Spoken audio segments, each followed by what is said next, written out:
nós vamos ter uma palestra de 2 palestrantes, né, com o Dr. Raj Kumar Manchanda e Anil Khurana, que vão falar sobre homeopatia no sistema de saúde indiano. Os nossos palestrantes não precisam ser apresentados, acredito eu, porque eles têm uma experiência enorme, conhecimento muito grande em relação à pesquisa de homeopatia e, na verdade, em várias áreas.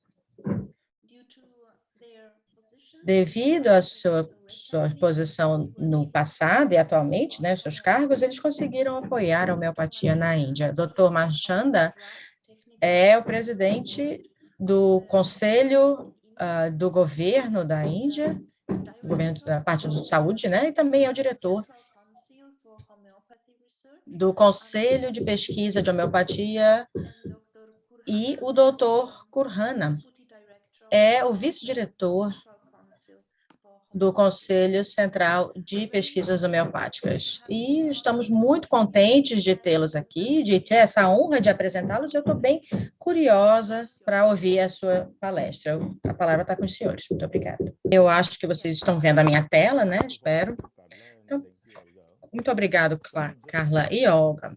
Eu vou começar explicando a posição, né? Você acabou de falar dessa nossa função, que eram antigas, né? De quando a gente visitou o Rio, e eu visitei também a Universidade do Rio. Mas, atualmente, eu sou o diretor do AYUSH, do governo de Nova Delhi, e o Dr. Khurana não somente é o diretor-geral do Conselho de Pesquisa de Homeopatia, mas também é presidente da Comissão Nacional de Homeopatia, que é uma instituição que procura trazer a educação homeopática na Índia. Então, essas nossas funções, acho que essas funções não estavam disponíveis para vocês, mas tudo bem, não tem problema. Hoje eu vou trazer a integração da homeopatia no sistema de saúde e também nos serviços de saúde na Índia. O que está acontecendo e como é que isso qual é a experiência indiana e como é que isso pode ser útil para o resto do mundo.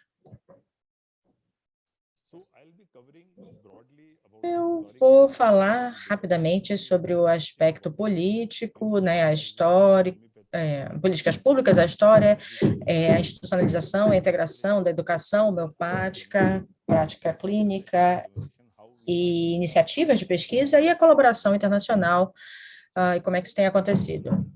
A Índia é um país multicultural, multilinguista, multilíngua, né, e democrático. Temos muitas línguas como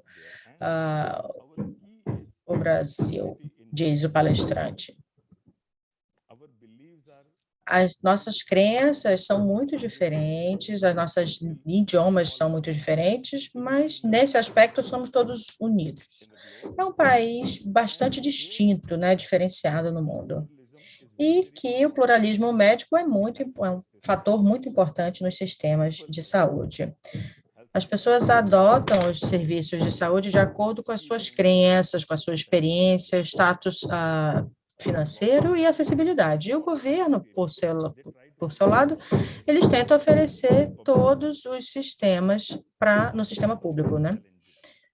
E tudo isso é muito desafiador, muito difícil para aqueles que criam as políticas públicas para poder ter acesso, mas o que a gente tem visto na Índia é que isso é viável e muito promissor, muito positivo, traz muitos frutos para os serviços de saúde.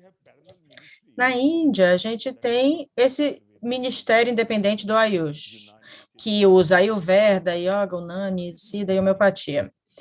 Esse ministério está atrelado ao Ministério da Saúde e foi recentemente estabelecido. Lá, a gente dá um status semelhante, igualitário em todos os sistemas, temos comissões estatutárias para observar a qualidade da educação do país, nós temos vários institutos educacionais de saúde em diferentes sistemas em várias partes do país. Então, como no Brasil, nós temos a parte de cosmética, nós temos artigos específicos para farmacopeia homeopática indiana, e eles são respeitados por todas as farmacopeias internacionais de homeopatia. Isso mostra como que a gente está integrado em vários níveis. Os 34, 35 estados da Índia, a homeopatia e todo o Ayush, o sistema Ayush, são aceitos, desculpem. Agora eu estou procurando todos os sistemas Ayush em Nova Delhi.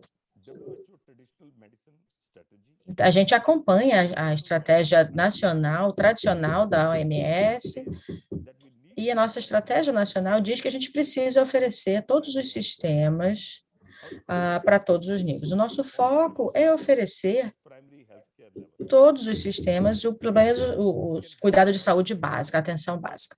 E o paciente vai ter a opção de usar um sistema, dois sistemas, ou conforme seja necessário. Portanto, tem muitas transferências de paciente entre sistemas. O nosso sistema educativo está afiliado à universidade. Nós temos mais que 250 faculdades de homeopatia, quase 200, desculpem, em todo o país, que constituem 30% de todas as faculdades. O sistema universitário organizado são 5 anos e meio desse treinamento. Um aluno de ciência, somente um pode ter acesso a essas faculdades. Nós também temos o programa de medicina, de médico mesmo, e o PhD. E esse tipo de programa tem sido acompanhado por outros países, como África do Sul, Bangladesh, Paquistão, etc. Além do serviço de atenção básica, a gente também tem essa abordagem ali de bandejão, né? Que a gente oferece todos os sistemas. Você pode escolher no menu o que você quer. Um estudo que a gente fez há um tempo atrás, eu tenho alguns amigos que trabalharam nesse artigo, a gente viu 40 unidades homeopáticas novas com essa abordagem de bandejão. Nesse artigo, a gente analisava o tipo de população e o custo-benefício da homeopatia nesses serviços. Percebemos, então, que os serviços de homeopatia, eles eram 1/5 dos sistemas tradicionais, 1/5 do valor. E o perfil de falecimento dos tratamentos homeopáticos, respiratórios, outros tipos de infecções, problemas musculoesqueléticos. A maior parte daqueles que estavam fase subaguda ou crônica prefere a homeopatia. Então, esse artigo já tem 2 décadas, né? Esse foi o resultado. E quais foram os resultados tangíveis? A gente pôde ver que a resistência aos antibióticos está aumentando no mundo. Se a gente começar a tratar todas as infecções do dia a dia com homeopatia, a gente pode reduzir o uso de antibióticos.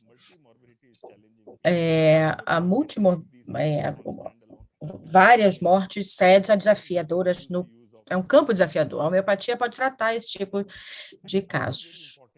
Um outro aspecto bastante importante que vimos durante essa análise é que o estado pré-clínico e o custo-benefício da homeopatia, ela é muito eficiente em pacientes com hipertensão, pré-diabetes, com hipotireoidismo. E o tratamento tem um custo-benefício muito bom. A gente também percebeu que os pacientes, aqueles que venham para as unidades de atenção básica, estão bem satisfeitos com a homeopatia.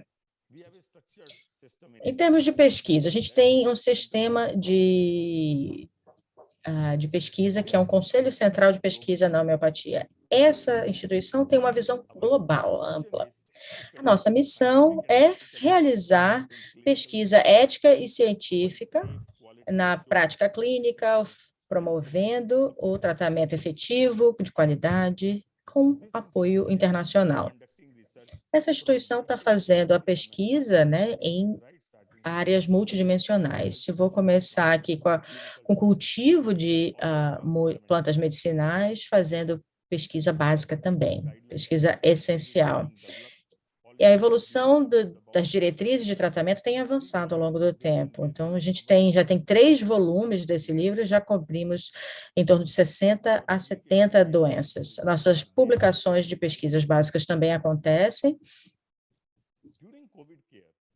Durante o tratamento de COVID, nós começamos a fazer tratamentos com homeopatia. O governo na Índia, que se a gente puder cuidar da imunidade geral das massas, a gente vai estar livre dessa pandemia de COVID. E isso vai integrar a Ayush no tratamento da COVID. Isso foi feito como uma política pública, breve, no nível preventivo e profilático, tratando casos sintomáticos e fazendo a não intervenção, e também na gestão pós-Covid. Foram criadas diretrizes emitidas, né, e colocadas no site. O conselho era que, no uso de todos os sistemas Ayush, que as pessoas pudessem ter acesso a esses tratamentos para receber a imunidade para todas as doenças do estilo influenza. E não é só isso, né? O governo da Índia também procurou garantir que todo mundo, basicamente, pudesse ter acesso a isso, né? Uma das publicações que saíram foi um aplicativo de celular que mostrava um questionário cruzado de cuidado de COVID em casa. E somente usando o sistema da Ayush. Portanto, a homeopatia tem uma grande presença na Índia. O governo publicou esse estudo, né, que mostrava as características dos remédios homeopáticos e qual é o perfil deles em pacientes com COVID-19. Fizemos também pesquisa do fator prognóstico, identificando os medicamentos e também prescrevemos as indicações. Já que não tínhamos tanto tempo, nosso tempo aqui é curtinho, não tem como trazer todos os detalhes dessa pesquisa, mas eu posso falar em termos gerais quais são os remédios, os medicamentos importantes, e também identificamos o tipo de coleta de informações a gente fez, e durante a segunda onda a gente conseguiu identificar, desculpem, os erros que nós tivemos na primeira onda e tentamos corrigir durante a segunda e corrigir as publicações. Na Índia a gente acompanha, ou a gente segue mais ou menos o que a OMS pense sobre essa integração dos sistemas médicos. E nesse esquema, a gente tem esse gráfico aqui que a gente consegue ver o relatório da OMS falando que a homeopatia tem presença em outros países. Essa presença está em quase todos os continentes. Considerando o potencial da colaboração internacional da homeopatia, o governo da Índia, nos últimos 5 anos, assinou uma série de acordos. E eu lembro claramente, um dos acordos foi assinado com a Universidade Federal do Rio de Janeiro, 2 anos atrás. O que é importante é que a gente também assinou acordos com a Armênia, com a Argentina, o Reino Unido, Austrália, México e a farmacopeia homeopática dos Estados Unidos. O que é mais importante aqui é que, depois da assinatura desses acordos, essas instituições estavam trabalhando mais próximas na identificação de projetos e conseguir recursos de ambos os lados, tentando aprofundar o máximo possível. É um instrumento interessante, mas é preciso que a gente trabalhe nesses instrumentos. Uma outra coisa importante que acontece na Índia é que a gente tem interações internacionais com frequência. Até o momento, organizamos 4 conferências ou congressos internacionais na Índia, começando de 67, 77, 95 e 2011. 4 congressos, né? E todo ano a gente tem o Dia Mundial da Homeopatia. É um congresso, né, que acontece no Dia da Homeopatia. A homeopatia na Índia já tem uma vantagem estratégica de recursos humanos. A gente tem em torno de 300 mil profissionais da área. A gente está trabalhando também para ter o apoio legislativo, apoio ao paciente e também o apoio cosmético. E o que a gente está procurando, tendo dito isso, né? O que a gente está procurando? A gente está procurando entender daqui para frente que o pluralismo médico é a chave para se entender o cuidado de saúde integrado. E a homeopatia é fácil de ser integrada em todos os sistemas de saúde. Não tem um sistema de saúde que possa satisfazer todas as necessidades médicas. E os sistemas de saúde complementares, populares, tradicionais, ou que oferecem a abordagem focada no paciente, holística, deve ser incentivada, integrada ao sistema de saúde. A gente deve mudar o foco do tratamento e prevenção. Aliás, a gente deve mudar o foco de tratamento para prevenção e bem-estar. E é assim que o governo da Índia tem tentado fazer. Homeopathy may consider the Indian way of strategic. A maneira indiana de integração estratégica da homeopatia dentro, então, colaborações ativas e generosas entre pesquisadores, organizações profissionais, instituições de caridade, tudo isso deve ser encorajado. Essa é uma organização que tem mais de 100 anos e é isso que esta organização, é por isso que ela sempre tenta facilitar essas iniciativas a nível institucional, a nível de país e na arena global. Durante esta pandemia, durante os últimos 2 ou 3 anos, nós não podemos ter nossas reuniões normais e, como todos sabemos, nós estamos organizando o colóquio global LMHI, e a Índia vai participar desse colóquio Neste colóquio, o nosso slogan é unidade, não uniformidade. Nós alcançamos unidade ou união apenas através da variedade. As diferenças têm que ser integradas e não aniquiladas ou absorvidas. Então, este é o mesmo slogan que estamos seguindo para este colóquio. Este programa será virtual e vai acontecer durante um período de quase 50 horas. E o que é mais importante é a primeira vez que isso estará disponível em português e espanhol. Haverá a interpretação de quase 50 horas de reunião. Nós teremos 5 salas diferentes, uma sala principal, onde acontecerão as discussões importantes, e haverá diálogos com pesquisadores muito jovens, e esta é uma oportunidade para eles apresentarem seus posters e nós poderemos discutir e debater com eles.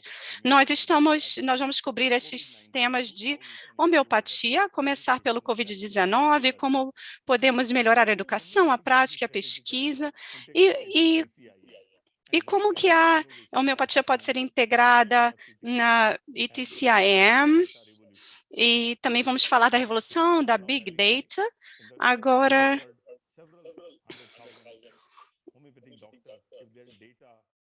temos centenas ou milhares de médicos, e se os dados deles foram integrados e monitorados, nós poderemos fazer isso, poderemos melhorar a qualidade da informação que temos no momento. Essa conferência será tridimensional, haverá a conferência virtual, e junto com a conferência haverá a possibilidade de participar em sessões de música, dança, fotografia. Esse é o colóquio, e neste colóquio nós discutiremos tudo no âmbito da homeopatia. E eu gostaria de concluir com a palavra do nosso vice-presidente da Índia, quando ele inaugurou quando ele falou no Congresso, em 2018, e o que ele falou da homeopatia. Os senhores conseguem escutar?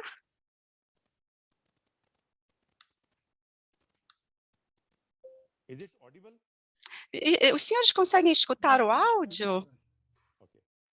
Não, não. O que ele falou é que a homeopatia deve ser levada para todos os lares. A homeopatia tem que ser um movimento de massa. A homeopatia é fácil de administrar e não tem efeitos colaterais.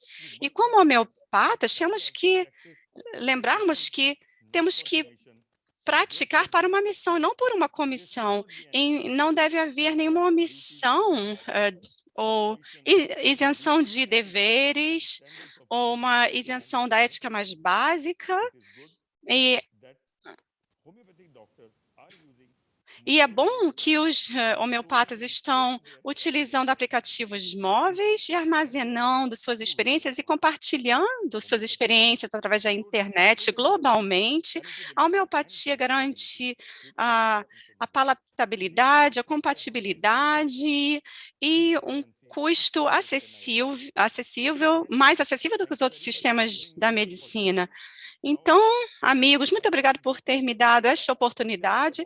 Agora, o meu colega, o Dr. Khurana, vai falar sobre o tipo de pesquisa que estamos fazendo na Índia. E, após isto, teremos uma sessão de perguntas e respostas. Se os senhores quiserem fazer perguntas sobre o sistema de saúde da Índia, mas se quiserem perguntar sobre o colóquio, eu vou falar uma coisa para os senhores. Então, essa é uma ótima oportunidade para que todos os estudantes brasileiros venham aqui e possam participar, sejam eles estudantes de farmácia ou médicos, todos eles vão poder participar, principalmente com a interpretação e pelo evento estar sendo ser transmitido online. Muito obrigado. Eu espero que os senhores consigam me ouvir. Sim, sim. Bom dia, Brasil e caros participantes. Eu acho que é bem tarde da noite aqui na Índia. O doutor Machenda deu uma visão geral da homeopatia no sistema de saúde da Índia e o cenário que temos na Índia no momento. Eu vou falar especificamente na pesquisa baseada na evidência e a pesquisa biológica. Eu lembro que houve um artigo publicado em 2005, onde houve uma crítica forte, falando que a homeopatia era como um placebo. E naquela época, na Índia,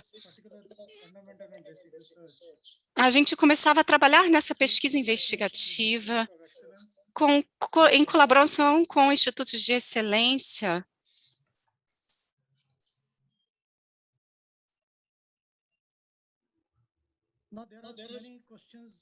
Há muitas perguntas que nós nos fazemos. Tem muitas perguntas ainda não respondidas. Há muito ceticismo ainda nessa área. Nós fizemos as perguntas para nós mesmos em 2005 com relação à potencialização.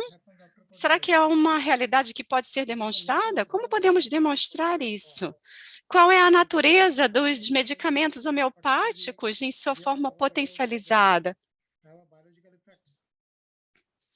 Será que existem efeitos biológicos? E quais são os caminhos de ação na medicina homeopática? O que sabemos sobre a transferência de informação farmacológica da forma líquida para a forma sólida? E será que a teoria de Hahnemann da doença crônica é válida?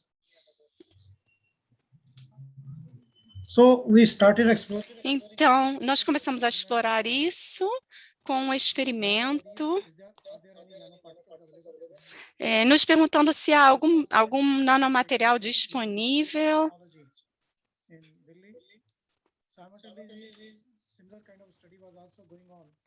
E outros estudos parecidos estavam sendo feitos no Instituto de Tecnologia de Bombay. E nós podemos mostrar que há muita inovação. Essa é uma foto microscópica e podemos...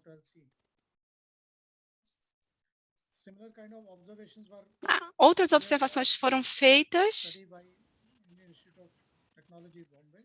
pelo Instituto de Tecnologia de Bombay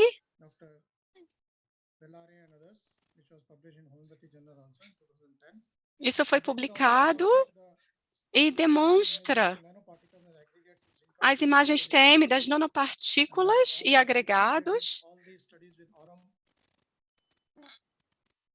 Nós fizemos todos esses estudos com o Aurum e também queríamos analisar outros aspectos da natureza físico-química dessas formulações.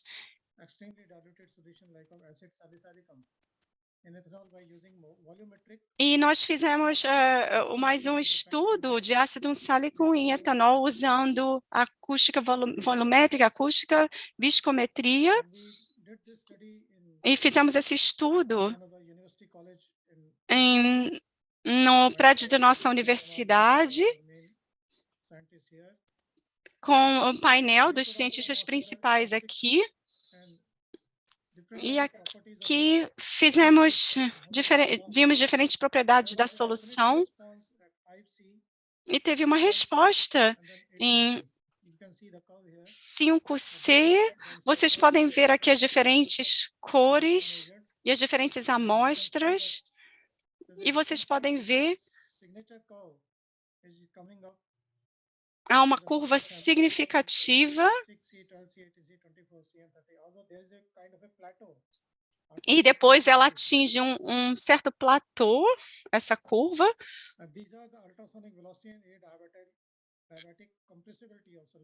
Aqui temos também a compressibilidade da velocidade ultrassônica e adiabática.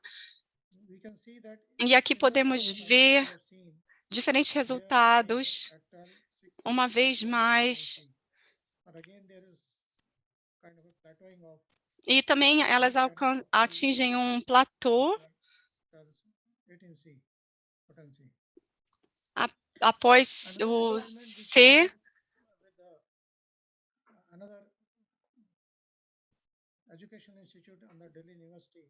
E também fizemos um outro experimento na universidade.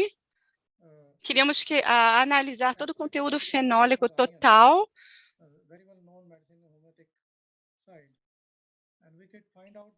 E podemos determinar que se extrairmos 1 miligrama da tintura,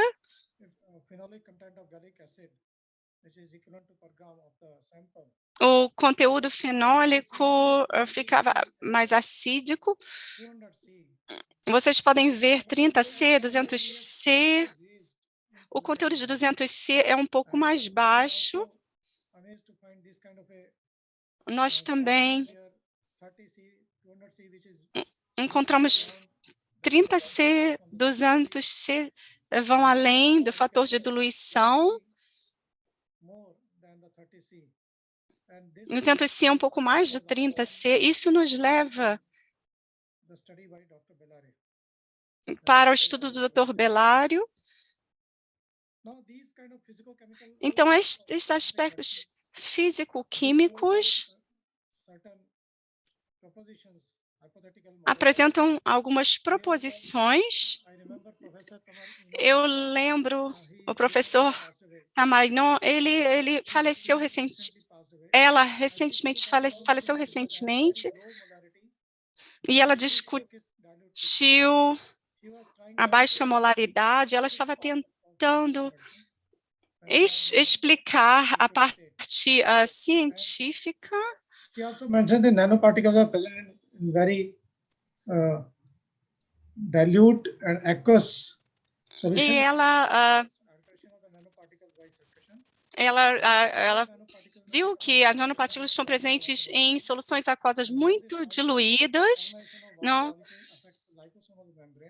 E também falou sobre como as nanopartículas alteradas afetam a organização das moléculas de água em que envolvem e como esta organização de moléculas de água alterada afetam a membrana lipossomal.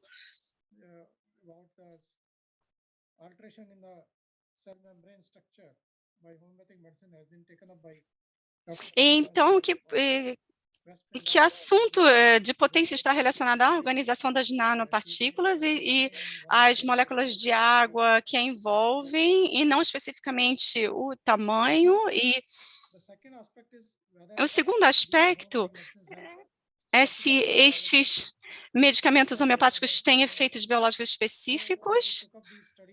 Nós utilizamos esses estudos. Temos alguns exemplos aqui.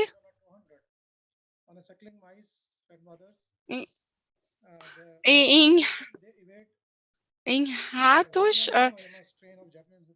nós demonstramos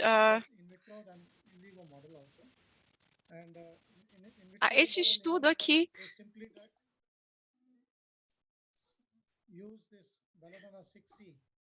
Eles usam esse Belanoma 6C, que foi inoculado em membrana corioallantoica.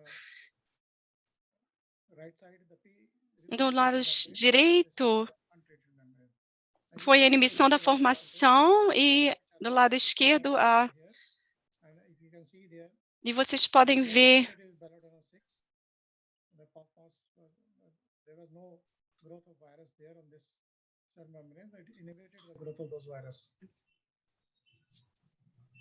And then we wanted to further confirm it that on in vivo model, and Dr. Bhaswati Bandyopadhyay from the Institute of Virological Diseases in West Bengal, Kolkata.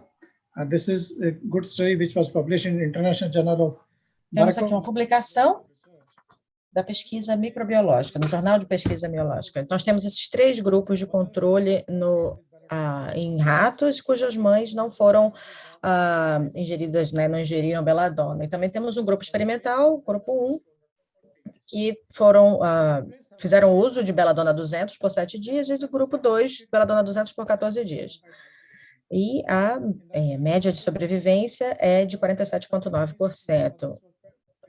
Nos ratos em que as mães foram tratadas com beladona 200 por 7 dias, a taxa de sobrevivência, de sobrevida, foi de 80%, e no grupo 2, de 14 dias, foi de 79,24%. O efeito, o melhor efeito foi de 7 dias, ou pelo menos 7 e 14, foram resultados semelhantes. As diferenças entre o grupo controle e o grupo de experimental foi bastante significativa. Aqui, então, as fotos dos ratos, né? Até 28 dias da aplicação da beladona de 200. Um outro experimento foi feito usando, pela universidade, em que ele procurou identificar o benefício do uso de berberis vulgares. A questão é a prevenção de formação de pedras.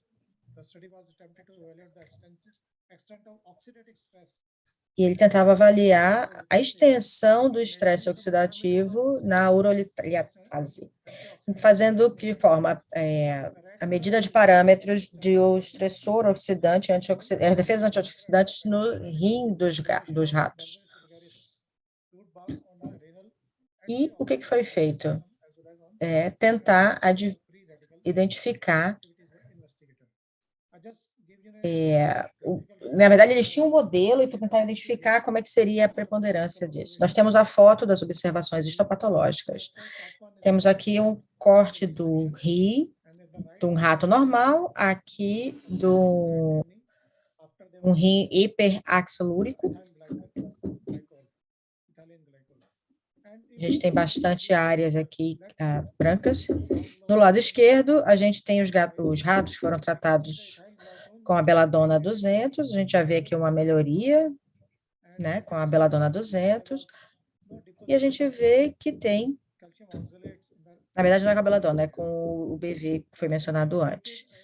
E eles foram tratados com os ratos, e eles só fizeram o tratamento com esse BV 200. E a gente consegue, esse foi o resultado dessas experiências.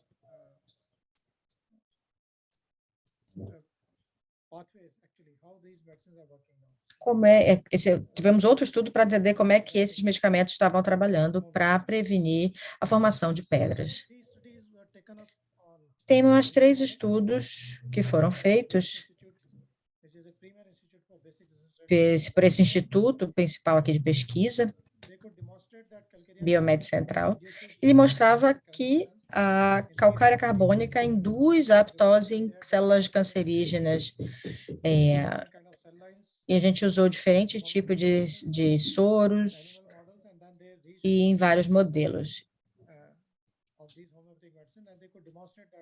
E eles demonstraram que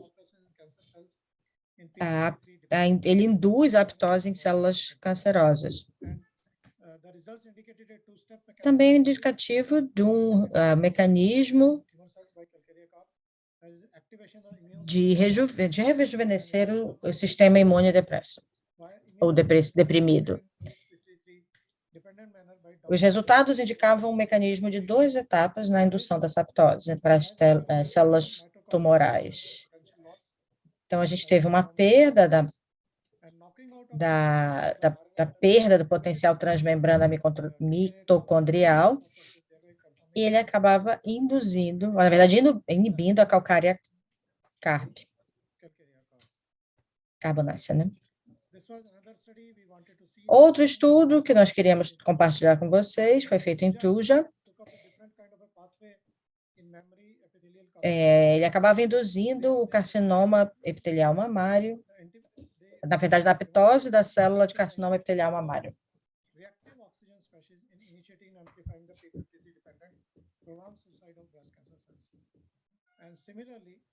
De forma parecida com outros experimentos, eles usaram Salish also. Eles tinham um outro resultado.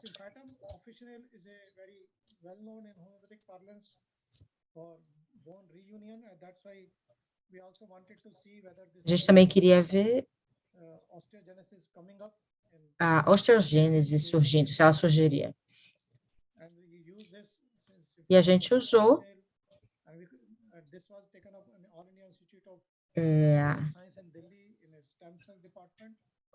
os departamentos de ciências médicas, e o que a gente fez? Eles me mostraram que mostraram um aumento de osteogênese na medula humana.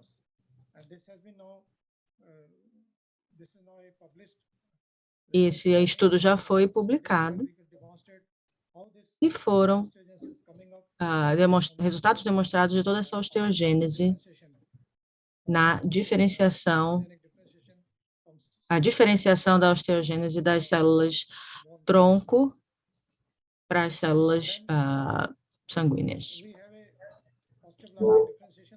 Nós temos aqui uma diferenciação osteoblástica no período de 2 semanas pós-intervenção de Synphyton officinale. Se vocês estão vendo aqui, essa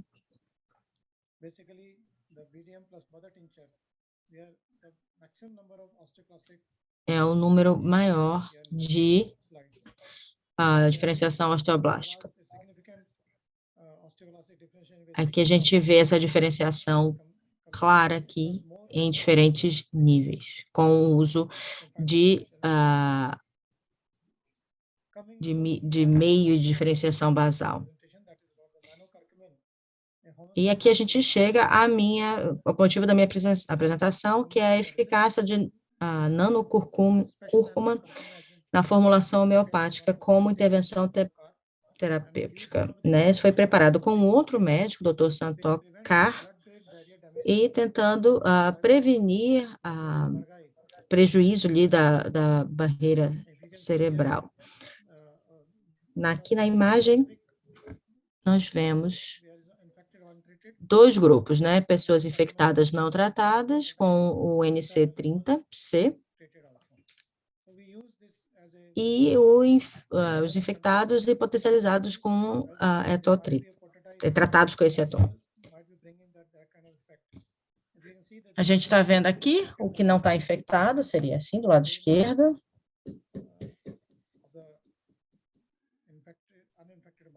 Que é o cérebro de ratos não infectados, aqui é infectado não tratado. E aqui tem a infecção de plasmódio, aqui uma infecção potencializada e tratada com ETOH. E aqui do lado direito nós temos o infectado tratado com nanocarcomina 30C, que traz uma proteção do cérebro, que a gente viu nesse estudo em particular. Esse tipo de experimento traz provas fortes sobre o valor do uso desses medicamentos em experimentos de laboratório. Então, nós temos aqui slides histopatológicos de 3 órgãos específicos: cérebro, baço e o fígado. E a gente consegue ver aqui no final, com o uso da nanocarcomina 30C, aqui embaixo. Todos os 3 órgãos foram protegidos com o NC30C em ratos. Portanto, há alguma evidência da viabilidade da homeopatia, mas precisa de mais evidências para que seja certo. Com a potencialização, né, é uma realidade que se pode mostrar. É preciso ver essas nanopartículas e ver se essas partículas têm essa potência de 200C. A gente já chegou em alguns potências, né, alguns estudos de medicamentos com essa potência homeopática, mas a gente precisa saber se diferentes ações de remédios homeopáticos podem ser alcançadas.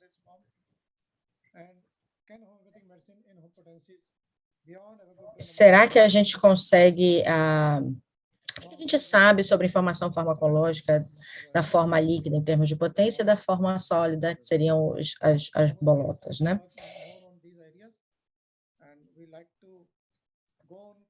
A gente queria continuar ampliando esse tipo de experimento.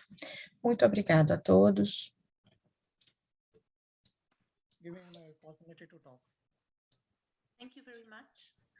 Muito obrigada pela palestra incrível. Nós temos agora uma questão com a Carla, porque algumas vão ser feitas em português. Então, eu acho que a Carla vai lidar ali com as perguntas, com a parte de perguntas e respostas, e eu acho que as pessoas ainda estão digitando as perguntas. Então, se você tiver alguma pergunta, por favor, coloca aqui no chat. E agora, eu queria perguntar para o Dr. Manchanda.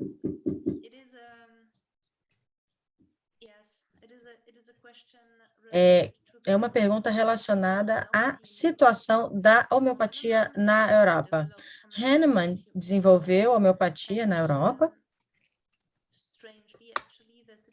e, estranhamente, a situação aqui é bem difícil. Que eu ouço, quando eu ouço essas informações, essas notícias tão boas da Índia, do Brasil, em que a homeopatia é usada no sistema de saúde, eu quero perguntar, sim, o seguinte: se eu tenho algum conselho para os políticos aqui no meu país, ou o que o senhor faria no lugar dessas pessoas, desses políticos, para melhorar a situação aqui na Europa? O que a gente percebeu aqui é que a homeopatia sempre foi uma questão das pessoas, né? Depende de como elas querem aceitar. Então, na Europa, tem essa informação negativa que tem sido enviada para os políticos frequentemente em relação à homeopatia. A gente precisa, de alguma forma, corrigir essa impressão. E uma das formas é integrar a homeopatia nos sistemas tradicionais em todo o país. Por quê? Porque a homeopatia é uma ciência global. Ela tem presença em quase todos os países. embora tenha sido originada na Alemanha, espalhada ali pela Europa e depois ido para outros campos, ela acabou, de alguma forma, eu sinto que a comunidade europeia, principalmente a comunidade homeopática, precisa dar um passo adiante e tentar convencer os políticos sobre as virtudes da homeopatia.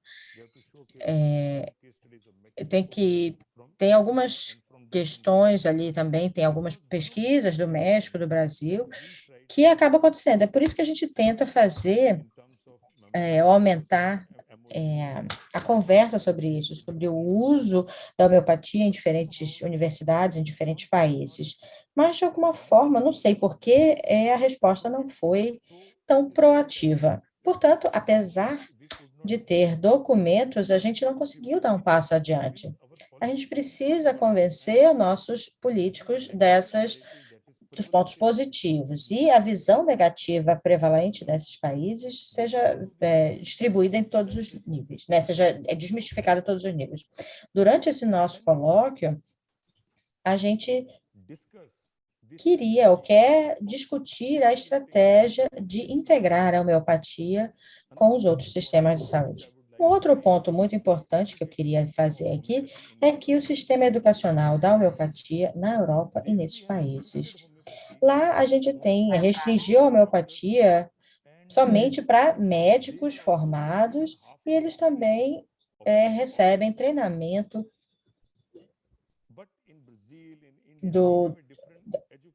da homeopatia. No Brasil e na Índia, a gente tem diferentes sistemas de educação. Os nossos médicos são treinados com homeopatia, então é a sua confiança, né, o seu conhecimento, eles sabem bastante coisa, então conseguem convencer os seus pacientes de uma maneira melhor. Então, aqui o foco, eu acho, tem que ser em educação. É claro que no Brasil e na Índia, a gente tem que focar em resguardar a nossa parte política para investir em pesquisa. Essas são as áreas que todos precisam se focar.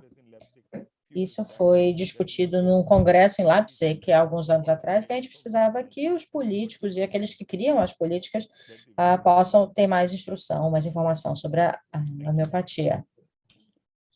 Obrigado. Manage now our questions. Sim, muito obrigada, doutor Manchanda, doutora Anil. Thank you very much, Dr. Manchanda, Dr. Anil. It was a beautiful presentation. Nós temos uma pergunta, na verdade, duas perguntas para o doutor Manchanda num primeiro momento. A primeira é a seguinte: o senhor poderia contar aqui para os nossos alunos da farmácia como que é feita a formação de homeopatia na Índia? Porque aqui no Brasil, o estudante de farmácia, ele precisa fazer o curso de farmácia e, dentro desse curso, ele se inscreve em disciplinas específicas de homeopatia. Então, ao final do curso, ele se torna farmacêutico e também homeopata. Na Índia, é assim que vocês fazem a formação em homeopatia ou existe uma faculdade de farmácia específica para a homeopatia?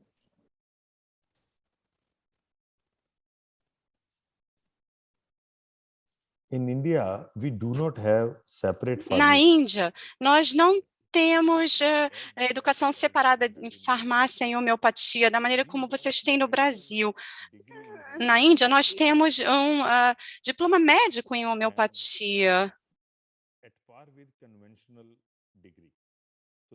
É um diploma de intervenção. Uma das nossas secretárias discutiu conosco que havia muitos problemas no Brasil entre os estudantes médicos e os médicos e os estudantes de farmácia tendo problemas na questão da homeopatia. Aí, na Índia, algumas das nossas escolas de farmácia ensinam apenas a homeopatia a nossos estudantes. E essa diferença, e algumas escolas de medicina também apenas ensinam a homeopatia. Essa é a diferença. Eu espero que os senhores tenham entendido. Sim, perfeito, entendemos. Mais uma pergunta para o senhor, doutor Manchanda. O senhor apresentou vários guidelines que a Índia vem produzindo. A Índia vem produzindo, o governo Ayush vem produzindo muitos documentos relacionados à prática da homeopatia, e assim como correlacionando as suas evidências. Esses guidelines, eles ficam acessíveis de maneira gratuita para qualquer pessoa no mundo? Yes. All these guidelines are Sim, todas essas diretrizes estão disponíveis no nosso website.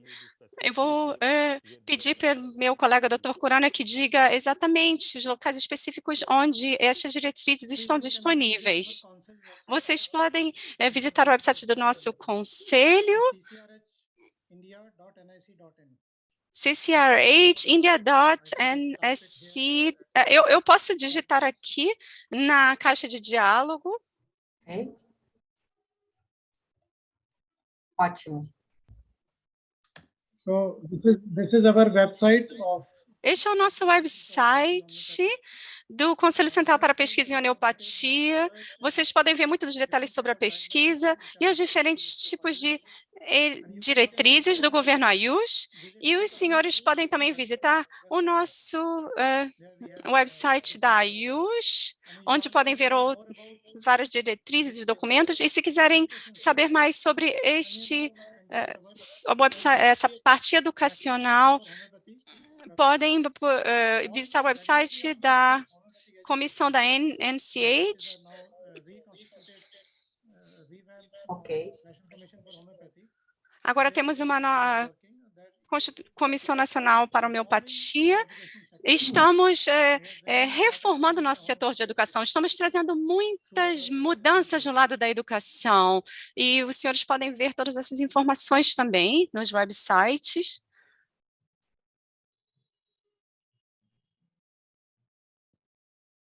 Ótimo. Excelente. Parabéns por essa iniciativa. Eu estou tomando nota do link e vou divulgar aos nossos congressistas.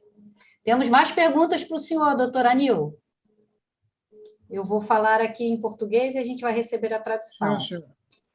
Então, no experimento feito em ratos com beladona, qual a bactéria que causou a infecção dos animais? That was a Japanese encephalitis virus. Encephalitis vírus que causa encefalite. Nakayama strain of Japanese encephalitis virus. Foi a bactéria de vírus de encefalite. Ótimo. Perfeito.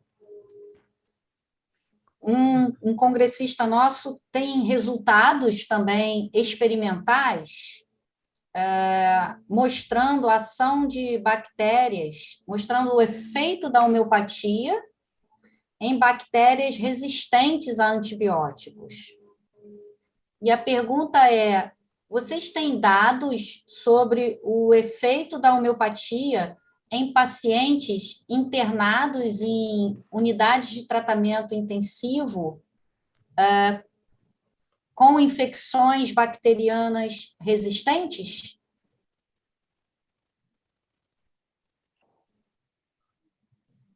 Not yet. We have not worked on that area. Não, ainda não chegamos nesta área das resistências antimicrobial. Dr. Majandra, ele está liderando dos projetos de experimentos clínicos.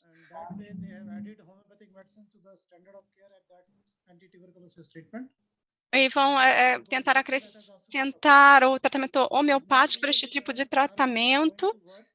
Agora vamos trabalhar nisso, já criamos protocolos para modelos laboratoriais para a resistência antimicrobiológica.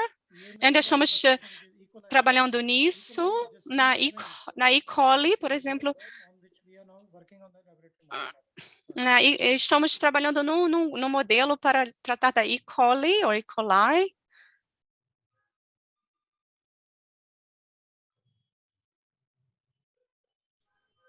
Ótimo. Mais uma pergunta, né?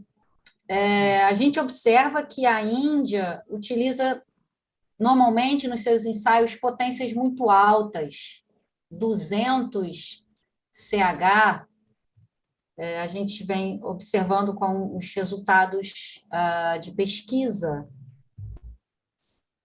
Vocês têm dados ou experiência onde vocês comparam as respostas dessas altas potências com as baixas potências? Existe uma orientação na clínica com relação à escolha das potências e as doenças que a homeopatia poderia tratar? Vocês teriam esse dado assim para compartilhar conosco?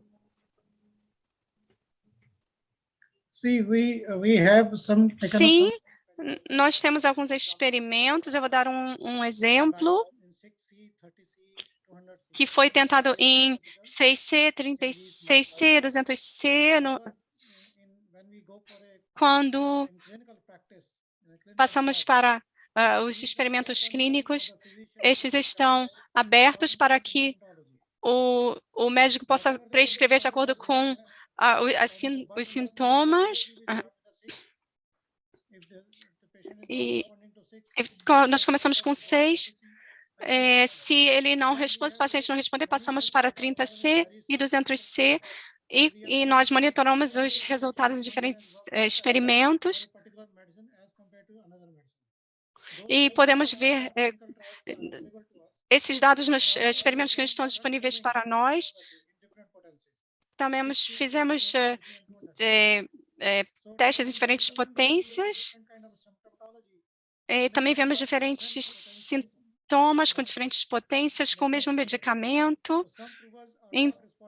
Então, alguns não respondem a 60, mas não respondem a 6, mas respondem a 200C.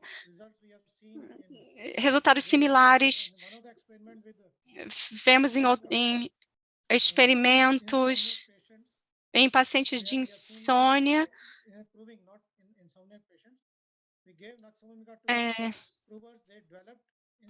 Então, eles desenvolveram insônia, e quando tentamos analisar os efeitos do medicamento, os níveis de cortisol, níveis de melatonina,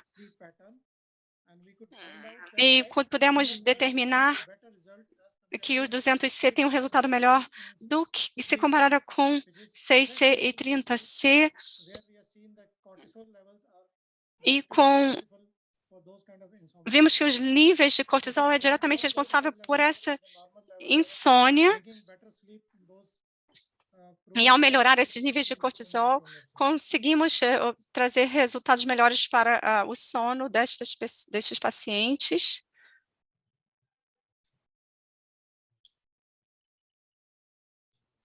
Excelente. Nós estamos cheios de perguntas aqui, todo mundo muito curioso e encantado com os resultados lindos que a Índia vem apresentando com homeopatia. Então, a gente quer expressar aqui a nossa gratidão e as nossas congratulações a essa enorme contribuição que a Índia faz, tanto na pesquisa básica quanto na pesquisa clínica com homeopatia. E a gente quer enfatizar também que boa parte desses dados, né, vão ser novamente discutidos no super congresso da Liga. Então, o Dr. Manchanda está aqui nos compartilhando conosco mais de 250 trabalhos já aprovados para pôster. Esse colóquio acontecerá daqui a uma semana, né? A partir do dia de 10 a 15 de dezembro. A gente tem exatamente a data precisa, podemos divulgar mais à frente. E, novamente, vocês terão a oportunidade de discutir e de aprender mais sobre homeopatia, com uma grande contribuição, então, da Índia em relação a esse conhecimento. Infelizmente, o nosso tempo está esgotado, mas eu gostaria de pedir a permissão do Dr. Anil e do Dr. Manchanda, se nós podemos enviar essas perguntas que foram recebidas para o e-mail de vocês e se vocês poderiam fazer a gentileza de responder aos nossos congressistas sobre essas dúvidas específicas. Podemos fazer dessa forma, apenas para a gente não ultrapassar o nosso tempo e para a gente poder fazer o nosso intervalo de 15 minutinhos e assim encerrar de maneira tão brilhante essa sessão de abertura do nosso workshop com as participações, então, do Dr. Manchanda e do Dr. Khurana. Muito obrigada, então, por esse primeiro momento.